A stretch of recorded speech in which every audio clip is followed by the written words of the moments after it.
welcome to the channel. I just thought I'd show you around my plot today, show you what I've planted, show you what's happening. Some things are doing really well, some things not so well, but that's gardening. So come around with me now, and I hope you enjoy looking around my plot. So here's my pumpkin patch. I've put sticks in with the names of the different pumpkin and squash on them. The simple reason, once it starts to really grow, it turns into an absolute jungle. You can't actually see where you've planted things, so I know to water exactly where the sticks are. That ensures that everything gets a really good watering. They're all looking a little bit yellow around the edges.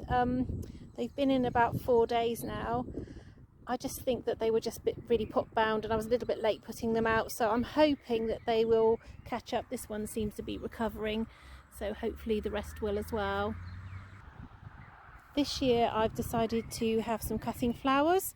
Normally I just grow vegetables, but this year I thought, yeah, let's have some flowers. The bees will like it. It's nice to take something home different than veg. So I've planted some dahlias. I had a couple that didn't come up, so I've ordered a couple more plants to go in, and then lo and behold, the two little tiny ones have now come through. So I don't know what I'm going to do. I might use the ones that I've ordered in the cottage garden at home. I'm just going to have to wait and see. I might be able to squeeze them in. So we've had some rain in the last few days, and the onions certainly approve of that. They're looking really, really happy. And I did plant a few lettuce just in between my onions, just because I like to use as much space as possible, and also they're less likely to get eaten because of the smell of the onions, and it seems to be working, so that's good. And there's my little bit of what I call sky gardening, my strawberry plants that I've gotten some guttering, and they've got lots of flowers on them now, so hopefully we'll have some strawberries. I'm going to have to think about how I'm going to net those soon, otherwise the birds are going to do really well for strawberries this year. I built a really large brassica cage this year because last year I made it quite small, like the one there, and then I realised that actually when I have to weed it, I'd have to crawl inside it. So I've made it big enough this year that I can get inside, stand up inside. It does mean that I've had to cobble together a few nets, but my sewing skills aren't great, but I think it's working. Just next to it, the brassica cage next to it is all dwarf brassica, so like a dwarf curly kale and some sweetheart cabbages, things that aren't going to get very tall, and some tall black magic kale. Again, as I say, I'm going to have some cutting flowers. I've put in some cosmos, and they're looking really happy, so that's going to look quite pretty, and a few sunflowers at the back. I've made quite a few arches this year. I've gone a bit arch mad. Sky growing, so I've put tomatoes on this one, and I've picked varieties that are going to get quite tall. They're all going to get to about 2 meters hopefully, and I've planted those both sides, so that hopefully will look quite good. It's all a bit of an experiment, but gardening always is an experiment. I made another archway just by the gate, and I have put some old-fashioned sweet peas in there. Just thought that would look really pretty as you come in.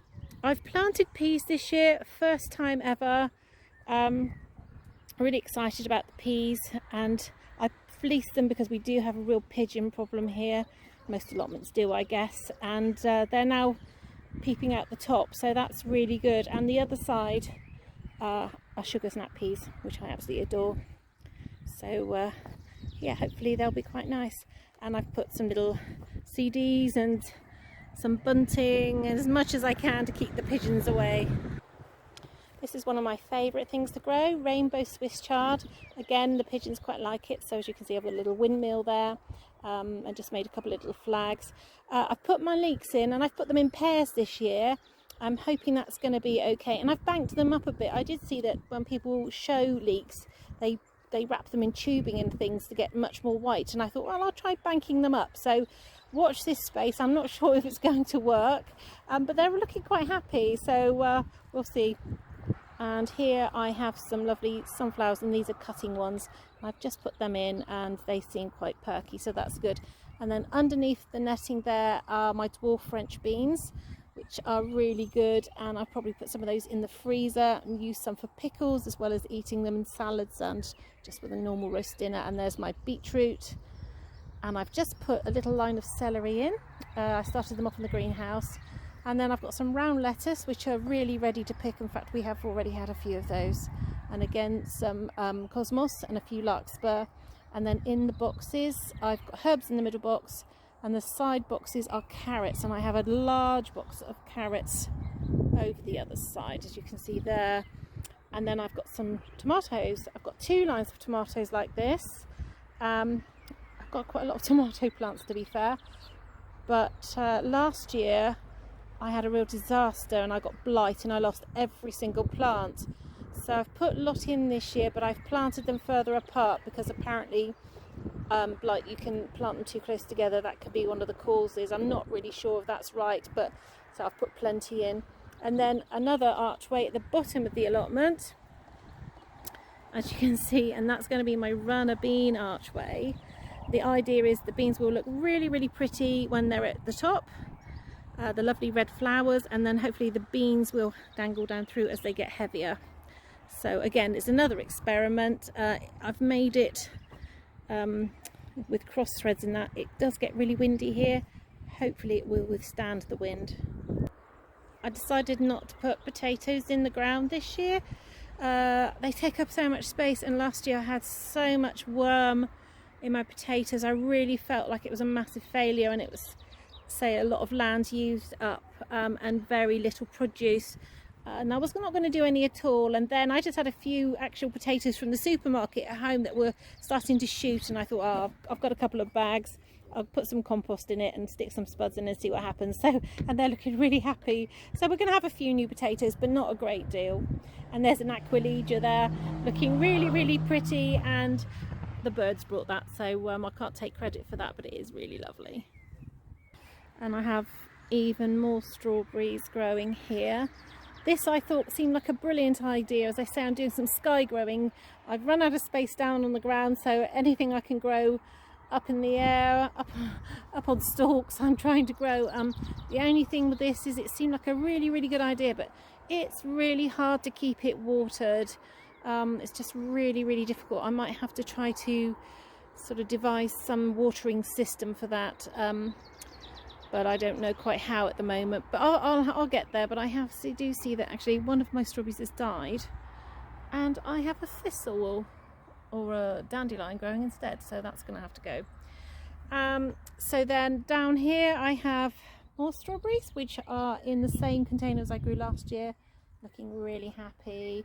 And just a few pots of flowers. And then into the greenhouse, which I've just finished putting the last few bits in, I have a cucumber and then an aubergine, and then all the peppers and things are here. Then you can put those in quite close together. And then I have a few tomatoes. Yeah, more tomatoes. Katie and I are really, really going to try to do lots of canning, freezing, making things with tomatoes this year, pickles, all sorts of things, chutneys. So lots and lots of tomatoes, and hopefully you'll be able to follow us and see lots and lots of the tomato recipes if we don't get the blight. And my final lot of tomatoes I've planted. Now this is something I did 2 years ago, and it was very, very successful. And that was, I planted a bucket really deep into the ground. But first of all, I drilled holes around the sides, about 10, right at the very bottom of the bucket, and then about 10 centimetres up. And I did 4 lots of that, and planted a tomato by each lot of holes.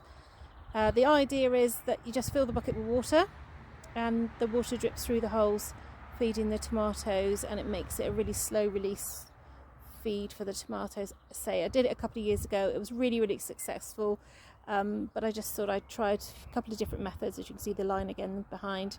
It's good to try different things. You know, sometimes it works and sometimes it doesn't, but that's okay, because you know, it's all about learning what does and doesn't work, and what works for some people doesn't work for others. So we'll have to wait and see. I might have all buckets next year, or I may have all lines, or I may give up on tomatoes completely if we have a devastating blight like we had the year before. I'm really excited about the carrots, because I've actually not put them in lines this year. I've just scattered them. And my idea with this is, I hate waste. I hate it when you have to weed the carrots out. So I'm hoping that as they grow, I can pull them, and then that will give the next lot more space, and so on and so on, so that I really don't get an awful lot of waste. Because the only thing is, when you put them in rows, you just get so much waste. And also, of course, once you start pulling, the carrot fly sniff it and away they go. But these are in a box up nice and high, so I'm hoping the carrot fly won't be able to reach them. When I planted my beetroot, I actually started them off in cells in the greenhouse, and I put 3, 4, sometimes even 5 seeds in one cell. I like planting them in little clusters because as they grow, you can just twist off the biggest ones, and the others can continue to grow, and it's a really good space saving way to grow them. And these are doing quite nicely, and these are really pretty ones. They have like a white ring inside them, and they're very pink. They're really lovely. And then beside them I have the good old Bolt Hardies, which are probably my favourite, to be honest, to eat. Well, this is my asparagus bed, although you wouldn't know it because it's got weeds growing on it, and I'm really struggling with it. It's year 4, and this should be my first year to pick nice thick asparagus. I've actually had 3 thick asparagus, and the rest have been really weedy and rubbish, and I'm really starting to think I might give up on the asparagus, which is a shame because I've waited 4 years, but I'm just not getting the results, and I get this bindweed, and I'm just thinking, should I just dig it up? And I do know dig, but I just don't know how to get rid of the bindweed, and I don't know what to do about the asparagus, because even though they are coming through, they're just not very big. And I've been really good. I've not picked the first 3 years. I've really have been patient, and to wait 3 years and get 3 asparagus, maybe that isn't good use of that space. So I'm gonna have a little think. I might give it a few days and then make a decision, and then I don't know whether I'll just turn it over, weed it, replant it, or whether I just keep waiting. So I'll let you know what I decide. If anybody's got any ideas of what I should do, or whether I should be more patient, please tell me. This, you know, I don't know much about asparagus, and it was just something I really wanted to grow. As I say, I am really disappointed, but that's gardening, isn't it? Not everything goes well all of the time. Things do go wrong. Things don't always grow as you want them to. Sometimes it's patience, sometimes it's learning, sometimes it's a situation you put it in. So I'm always interested to know what you guys think, really. So thanks for watching. I hope you enjoyed the tour of my allotment. Don't forget to like and subscribe, and I'll see you very soon.